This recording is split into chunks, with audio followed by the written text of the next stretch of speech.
当你还在进入辐射区就被秒掉的时候，我已经用这个方法挣得盆满钵满。小狼人别打我啊，白金可不分你啊！随着队友的倒地，我开启猛攻模式，正面突袭敌人，把敌人的背面漏给队友，让队友哐哐击倒，我来舔包。我靠！你能不能要点脸？你能不能？老天爷呀，咱们发财了！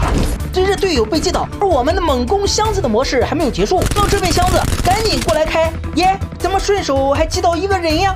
哎，有脚步，难不成他还有队友？扭头转过来，好家伙，你还在扶人是吧？击倒一个刚才被击倒的人，再来突击，灭队成功！呀哈，这箱子咋都没开呢？看到哥的实力了吗？你行吗？正当我想挑战 BOSS 的时候，突然有个老刘出来了，一辐射本，你就赶进辐射区啊，赶紧吃我一梭子回家吧。没打 BOSS，因为子弹并不多了，咱们上房顶练习一下从房顶突袭人吧。上来之后他用火烧我，没事，隔着一层楼板，他还能把我秒掉不成？我靠！不是我说兄弟，那按照刚才你上来的预判，这时候我换个位置，总不能再被你发现了吧？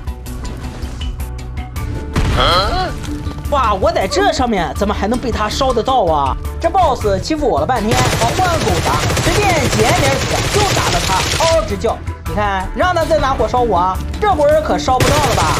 金色传说，激动的我以为开出了金刀，没想到只是个鸡鸡头啊！